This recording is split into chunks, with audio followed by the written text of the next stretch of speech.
At yung next naman natin titikman mga tol, yung salted egg chicken basil nila dito. Grabe mga tol, oh. Tsura pa lang, solid na solid talaga. Ang lalaki pa ng tipak ng manok ko. Tikman natin, first bite. Harap. Wala pang rice pero masarap na. So tikman natin siya ng may rice na. Grabe, oh.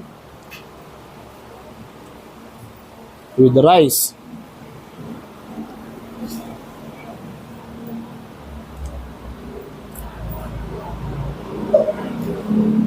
So, masasabi ko lasang-lasa mo rin talaga yung pagiging salty niya. At saka meron din siyang konting spicy. So, may kagat din siya ng spicy. Pero yung manok, napaka-solid, sobrang lambot. Sa pang...